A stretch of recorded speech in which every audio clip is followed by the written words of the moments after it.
24 ਫਰਵਰੀ 2022 ਤੋਂ ਲੈ ਕੇ ਅੱਜ ਤੱਕ ਰੂਸ ਅਤੇ ਯੂਕਰੇਨ ਵਿਚਕਾਰ ਜੰਗ ਜਾਰੀ ਹੈ। ਇਸ ਦੌਰਾਨ ਦੋਵੇਂ ਦੇਸ਼ਾਂ ਦਾ ਭਾਰੀ ਜਾਨੀ ਤੇ ਮਾਲੀ ਨੁਕਸਾਨ ਹੋ ਚੁੱਕਿਆ ਹੈ। ਯੂਕਰੇਨ ਵਿੱਚ ਲੱਖਾਂ ਹੀ ਲੋਕਾਂ ਨੂੰ ਬੇਘਰ ਹੋਣਾ ਪਿਆ। ਇਸ ਜੰਗ ਦਾ ਅਸਰ ਸਿੱਧੇ ਜਾਂ ਅਸਿੱਧੇ ਰੂਪ ਵਿੱਚ ਪੂਰੀ ਦੁਨੀਆ ਉੱਪਰ ਪਿਆ ਹੈ ਅਤੇ ਇਹ ਵੀ ਸੱਚ ਹੈ ਕਿ ਇਹ ਅਸਰ ਥੋੜ੍ਹ ਚਿਰਾ ਨਹੀਂ ਹੈ।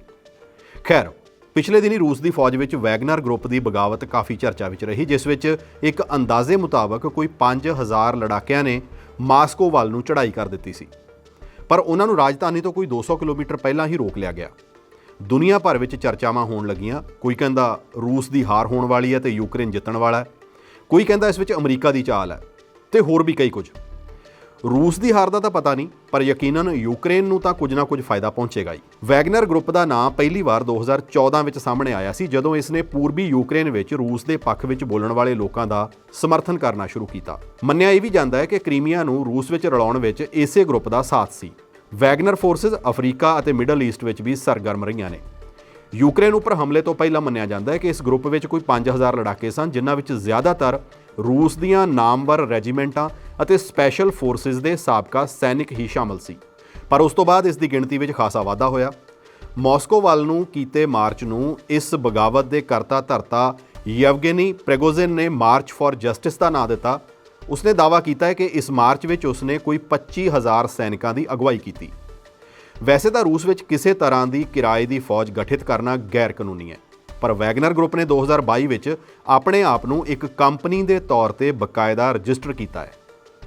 ਇਸ ਗਰੁੱਪ ਬਾਰੇ ਜਨਵਰੀ 2022 ਵਿੱਚ ਅਮਰੀਕਾ ਵੱਲੋਂ ਬਿਆਨ ਆਇਆ ਸੀ ਕਿ ਉਸ ਵੱਲੋਂ ਇਸ ਗਰੁੱਪ ਨੂੰ ਇੱਕ ਅੰਤਰਰਾਸ਼ਟਰੀ ਅਪਰਾਧੀ ਸੰਗਠਨ ਵਜੋਂ ਨਾਮਜ਼ਦ ਕੀਤਾ ਜਾਵੇਗਾ।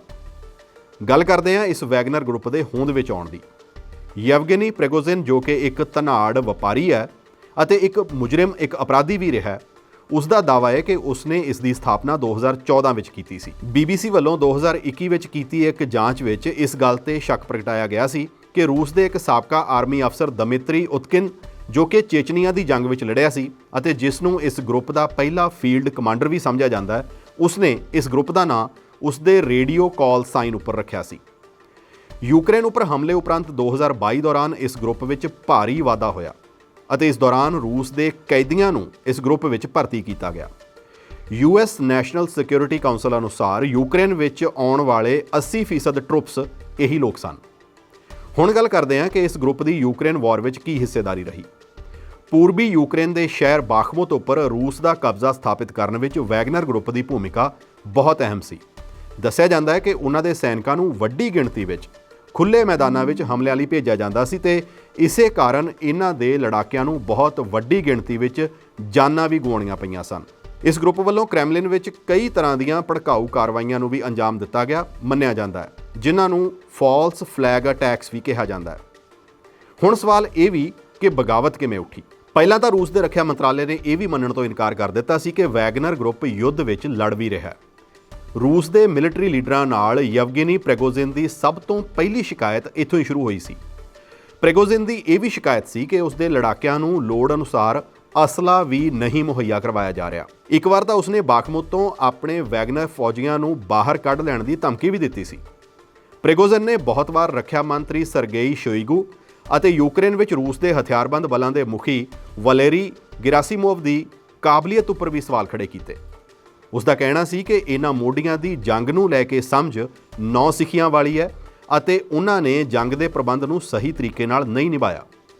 ਦੂਜਾ, ਪ੍ਰਿਗੋਜ਼ਿਨ ਨੂੰ ਇੱਕ ਕੰਟਰੈਕਟ ਸਾਈਨ ਕਰਨ ਲਈ ਕਿਹਾ ਗਿਆ, ਜਿਸ ਨਾਲ ਉਸਦੇ ਗਰੁੱਪ ਦਾ ਪੂਰਾ ਕੰਟਰੋਲ ਸਿੱਧਾ ਰੱਖਿਆ ਮੰਤਰਾਲੇ ਹੇਠ ਆ ਜਾਵੇ ਅਤੇ ਪ੍ਰਿਗੋਜ਼ਿਨ ਨੇ ਇਸ ਕੰਟਰੈਕਟ ਨੂੰ ਸਾਈਨ ਕਰਨ ਤੋਂ ਇਨਕਾਰ ਕਰ ਦਿੱਤਾ ਸੀ।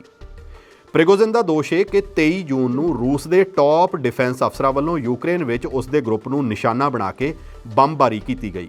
ਨਤੀਜਤਨ ਅਗਲੇ ਹੀ ਦਿਨ ਉਸ ਦੀ ਅਗਵਾਈ ਹੇਠ ਟਰੂਪਸ ਨੇ ਰੂਸ ਦੇ ਦੱਖਣੀ ਸ਼ਹਿਰ ਰੋਸਟੋਵ ਔਨ ਡੌਨ ਨੂੰ ਕਬਜ਼ੇ ਵਿੱਚ ਲੈ ਲਿਆ ਅਤੇ ਵੱਡੀ ਗਿਣਤੀ ਵਿੱਚ ਮਾਸਕੋ ਵੱਲ ਨੂੰ ਮਾਰਚ ਸ਼ੁਰੂ ਕਰ ਦਿੱਤਾ। ਇਸ ਦੌਰਾਨ ਮੰਗ ਇਹੀ ਸੀ ਕਿ ਮਿਲਟਰੀ ਲੀਡਰਸ਼ਿਪ ਨੂੰ ਹਟਾਇਆ ਜਾਵੇ। ਬਹਰਹਾਲ ਇਸ ਮਾਰਚ ਨੂੰ ਰਾਜਧਾਨੀ ਤੋਂ ਕੋਈ 200 ਕਿਲੋਮੀਟਰ ਦੀ ਦੂਰੀ ਤੇ ਹੀ ਰੋਕ ਲਿਆ ਗਿਆ ਅਤੇ ਬੇਲਾਰੂਸ ਦੇ ਨੇਤਾ ਅਲੈਗਜ਼ੈਂਡਰ ਲੁਕਾਸ਼ੈਂਕੋ ਦੀ ਵਿਚੋਲਗੀ ਨਾਲ ਗੱਲਬਾਤ ਤੋਂ ਬਾਅਦ ਪ੍ਰਿਗੋਜ਼ਿਨ ਵੀ ਅੱਗੇ ਨਾ ਵਧਣ ਲਈ ਸਹਿਮਤ ਹੋ ਗਿਆ। ਨਾਲ ਹੀ ਉਸ ਦੇ ਦੇਸ਼ ਨਿਕਾਲੇ ਉੱਪਰ ਵੀ ਸਹਿਮਤੀ ਬਣੀ ਅਤੇ ਉਸ ਨੂੰ ਆਪਣੇ ਨਾਲ ਵਫਾਦਾਰ ਸਾਥੀਆਂ ਸਮੇਤ ਬੇਲਾਰੂਸ ਨਿਕਲ ਜਾਣ ਦਿੱਤਾ ਗਿਆ। ਬਾਕੀ ਦੇ ਲੜਾਕਿਆਂ ਨੂੰ ਰੈਗੂਲਰ ਆਰਮੀ ਵਿੱਚ ਸ਼ਾਮਲ ਕਰ ਲਿਆ ਗਿਆ ਅਤੇ ਉਹਨਾਂ ਉੱਪਰੋਂ ਅਪਰਾਧਕ ਦੋਸ਼ਾਂ ਨੂੰ ਹਟਾ ਦਿੱਤਾ ਗਿਆ। ਇਸ ਗਰੁੱਪ ਦੀ ਮੌਜੂਦਗੀ ਜਾਂ ਉਪਸਥਿਤੀ ਸਿਰਫ ਰੂਸ ਵਿੱਚ ਹੀ ਨਹੀਂ ਹੈ, ਬਲਕਿ ਇਸ ਗਰੁੱਪ ਦੇ ਲੜਾਕੇ ਸੀਰੀਆ ਵਿੱਚ ਸਰਕਾਰ ਦੇ ਹੱਕ ਵਿੱਚ ਆਇਲ ਫੀਲਡਸ ਦੀ ਰਾਖੀ ਕਰ ਰਹੇ ਨੇ। ਲੀਬੀਆ ਵਿੱਚ ਜਨਰਲ ਖਲੀਫਾ ਹਫਤਰ ਦੇ ਸੈਨਿਕਾਂ ਦੀ ਸਹਾਇਤਾ ਕਰ ਰਹੇ ਨੇ। ਦੀ ਸੈਂਟਰਲ ਅਫਰੀਕਨ ਰਿਪਬਲਿਕ ਵਿੱਚ ਹੀਰਿਆਂ ਦੀਆਂ ਖਾਣਾਂ ਅਤੇ ਸੁਡਾਨ ਵਿੱਚ ਸੋਨੇ ਦੀਆਂ ਖਾਣਾਂ ਦੀ ਰਾਖੀ ਦਾ ਜ਼ਿੰਮਾ ਵੀ ਇਹਨਾਂ ਦੇ ਜ਼ਿੰਮੇ ਹੈ। ਕਿਉਂਕਿ ਇਹਨਾਂ ਨੂੰ ਕਿਰਾਏ ਦੇ ਜਾਂ ਭਾੜੇ ਦੇ ਸੈਨਿਕ ਵੀ ਕਿਹਾ ਜਾਂਦਾ, ਤਾਂ ਸਮਝ ਸਕਦੇ ਹਾਂ ਕਿ ਇਸ ਗਰੁੱਪ ਨੂੰ ਇਹਨਾਂ ਕੰਮਾਂ ਬਦਲੇ ਹੀ ਮੋਟੀਆਂ ਰਕਮਾਂ ਮਿਲਦੀਆਂ ਨੇ। ਰੂਸ ਦੇ ਰਾਸ਼ਟਰਪਤੀ ਪੁਤਿਨ ਅਨੁਸਾਰ ਮਈ 2022 ਤੋਂ ਮਈ 2023 ਦਰਮਿਆਨ ਰੱਖਿਆ ਮੰਤਰਾਲੇ ਦੇ ਸਟੇਟ ਬਜਟ ਚੋਂ ਵੈਗਨਰ ਗਰੁੱਪ ਨੂੰ 86.26 ਬਿਲੀਅਨ ਰੂਬਲ ਭਾਵ ਕੋਈ 1 ਬਿਲੀਅਨ ਯੂਐਸ ਡਾਲਰ ਦੀ ਅਦਾਇਗੀ ਕੀਤੀ ਗਈ। ਯੂਐਸ ਟ੍ਰੈਜਰੀ ਦਾ ਕਹਿਣਾ ਹੈ ਕਿ ਪ੍ਰਿਗੋਜ਼ਿਨ ਨੇ ਦੂਜੇ ਦੇਸ਼ਾਂ ਵਿੱਚੋਂ ਵੀ ਭਾਰੀ ਕਮਾਈ ਕੀਤੀ ਹੈ। ਸੋਨੇ ਅਤੇ ਹੀਰੇ ਦੀਆਂ ਖਾਣਾਂ ਤੋਂ ਉਸ ਨੂੰ ਵੱਡੇ ਮੁਨਾਫੇ ਮਿਲੇ ਨੇ। ਯੂਐਸ ਅਥਾਰਟੀਜ਼ ਦਾ ਤਾਂ ਇਹ ਵੀ ਕਹਿਣਾ ਹੈ ਕਿ ਪ੍ਰਿਗੋਜ਼ਿਨ ਨਾਲ ਸੰਬੰਧਿਤ ਇੱਕ ਊਰਜਾ ਕੰਪਨੀ ਨੂੰ ਸੀਰੀਆ ਵਿੱਚ ਤੇਲ ਵਾਲੇ ਇੱਕ ਖੇਤਰ ਨੂੰ ISIS ਤੋਂ ਆਜ਼ਾਦ ਕਰਾਉਣ ਬਦਲੇ 25% ਦੀ ਹਿੱਸੇਦਾਰੀ ਵੀ ਮਿਲੀ।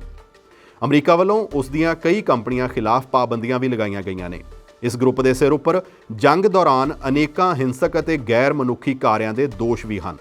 ਪਰ ਹੁਣ ਸਵਾਲ ਇਹ ਹੈ ਕਿ ਇਸ ਗਰੁੱਪ ਦੇ ਸਰਗਣਾ ਯਵਗੇਨੀ ਪ੍ਰਿਗੋਜ਼ਿਨ ਦੀ ਗੈਰ ਮੌਜੂਦਗੀ ਵਿੱਚ ਰੂਸ ਵਿਚਲੇ ਲੜਾਕੇ ਤਾਂ ਰੂਸ ਦੀ ਫੌਜ ਵਿੱਚ ਸ਼ਾਮਲ ਕਰ ਲਏ ਗਏ ਨੇ, ਪਰ ਦੂਜੇ ਦੇਸ਼ਾਂ ਵਿੱਚ ਸਰਗਰਮ ਇਸ ਗਰੁੱਪ ਦੇ ਬਾਕੀ ਮੈਂਬਰਾਂ ਦੀ ਕਮਾਂਡ ਕੌਣ ਕਰੇਗਾ? ਕੀ ਯਵਗੇਨੀ ਪ੍ਰਿਗੋਜ਼ਿਨ ਦੇ ਲਈ ਕਿਸੇ ਹੋਰ ਮੁਲਕ ਵਿੱਚ ਬੈਠ ਕੇ ਵੈਗਨਰ ਗਰੁੱਪ ਨੂੰ ਚੱਲਦਾ ਰੱਖਣਾ ਸੰਭਵ ਹੋ ਸਕੇਗਾ?